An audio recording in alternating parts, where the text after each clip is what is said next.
ay marami po tayong mga nire-rehabilitate na mga BFAR stations, na mga facilities, at meron din po tayong mga legislated hatcheries na sa iba-ibang panig ng bansa. At kasalukuyan nga po, merong gagawing malaking hatchery dyan sa Bolinao. So kasama rin po ito sa ating mga tinututukan din na programa para po makamit natin yung kasapatan ng bangus fry.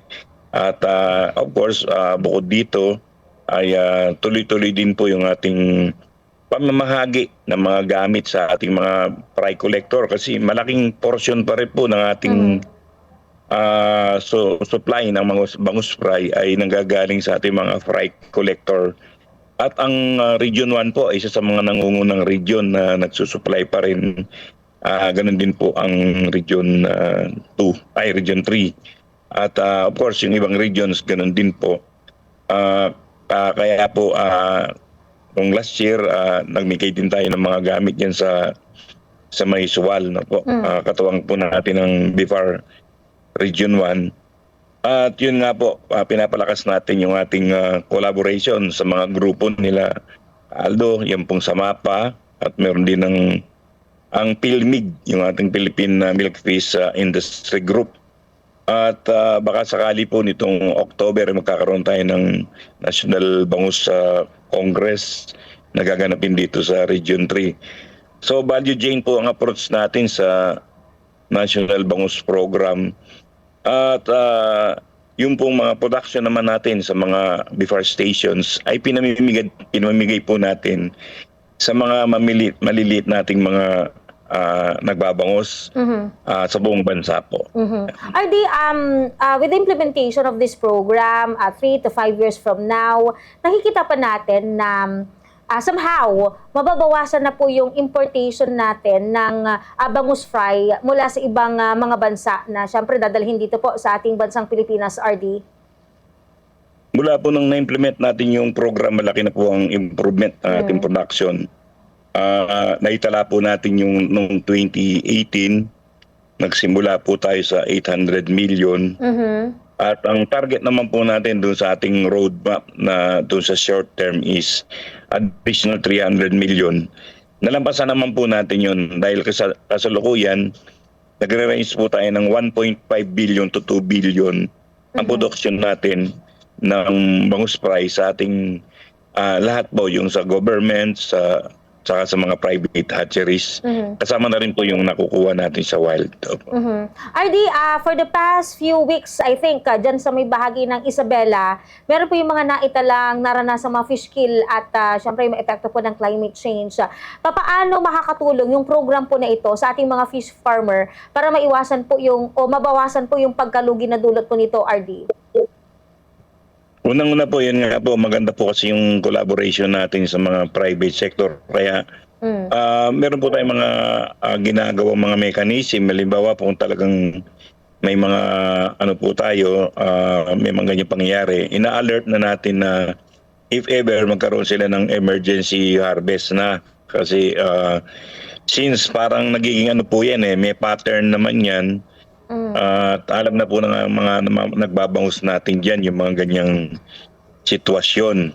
At sa kasalukuyan nga po ay nung isang araw ay nag-meeting kami ay meron pong sinusulong ngayon ng ating ang BFAR na mag-ano po tayo ng solar powered aeration system na kung sakaling bumababa ang DO ng mga ano natin, mga mariculture park na makakatulong. At yun po dinidisenyo na rin namin sa pangunguna po ng ating sa BFAR Central Office. Ayan. RD, babalikan ko po kayo mamaya. Dakuan po muna natin siyempre si Sir Aldo. Sir Aldo, kayo po kasi alam natin na ang SAMAPA ay isa sa mga matatag na grupo ng mga mangingisda dito po sa ating probinsya ng Pangasinan na talagang gumagawa ng mga hakbang para matulungan even yung mga maliliit na mga mangingisda natin, especially yung mga magbabangus. So kayo po, ano po yung pakiramdam nyo? Kasi may magitong klase po ng programa. Ito pong National Bangus Development Program na tututok, para mas mapalago pa yung industry ng pagbabangus dito po sa ating bansa, Sir Aldo. Well, of course naman, no, nakaka-boost ito unang-una ng confidence natin. Confidence ng ating mga kasamahan na mas tumaya pa at mamuhunan sa pagpaparami ng bangus, ano. So, ever since nakilala ko si RD Willie, naging matatag na siyang taga-support ng bangus industry. And he happens to be the bangus focal person ng BFAR. So, for the entire bangus program ng Pilipinas, isa siya o siya ang pinaka umaalala yun, nag-aantabay dito sa ating bangus program, ano? National Bangus Program. So, napakalaking bagay na itong mga hakbang na ito is na isusulong para sa confidence ng ating mga kasama sa hanap buhay. Unang-una, alam natin na may mga ang departamento ng gobyerno ay nandyan para humalili at mantabay sa mga kakulangan o pangangailangan ng ating mga kasama, lalo na yung mga maliliit na nagbabangus, ano. So, as a matter of fact, last year nagbigay po ang office nila RD Willie ng 50,000 na fingerlings. Unfortunately, nabaha po ito nung uwan.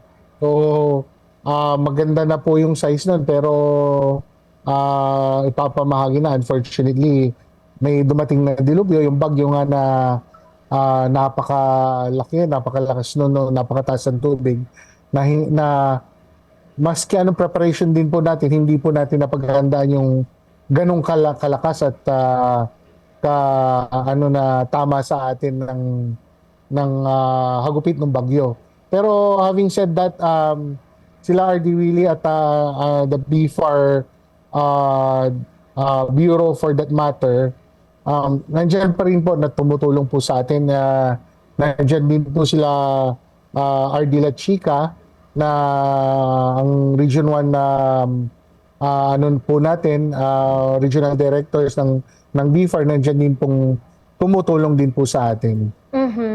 Sir Aldo, are you positive na few years from now, through sa MAPA, na makakapag-import na tayo ng mga bangus sa iba't ibang panig ng ating bansa dahil sa kasapatan po ng produksyon ng bangus through dito po sa programa pong itong National Bangus Development Program?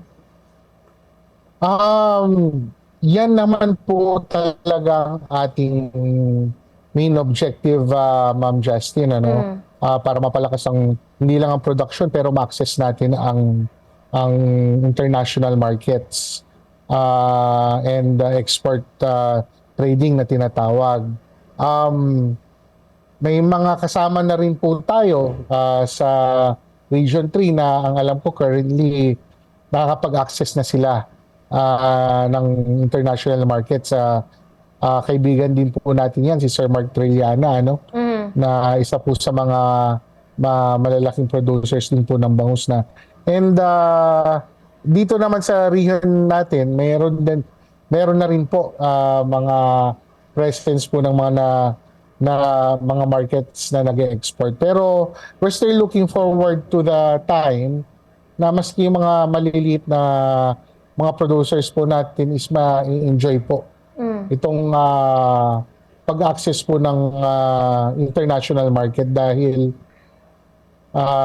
syempre po pag nandiyan na po tayo at yung daan na po ay na-establish po ng ating kasamahan sa gobyerno, ng BFAR, ng DA, and other agencies who are involved for this accomplishment or project,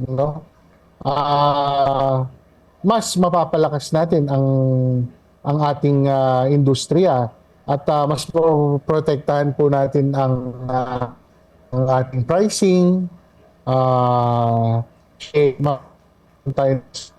matibay na market price na pwede nating talagang itong mga production po natin may enjoy po nila. So na nandiyan naman po tayo na makikipagtulungan kung ano man po ang pangangailangan po ng ating regional director si RD Willie at ang ating iba pang kasamahan po sa BFAR, no? Sila RD Rems, sila RD Lachi. So tulong-tulong lang tayo. Kasi very positive lang po tayo as long as ito pong bangus program na nilalatag po ng ating gobyerno is masunod po ito religiously and timely, no? Para po sa pagpapalago ng ating bangus industry dito sa ating bansa.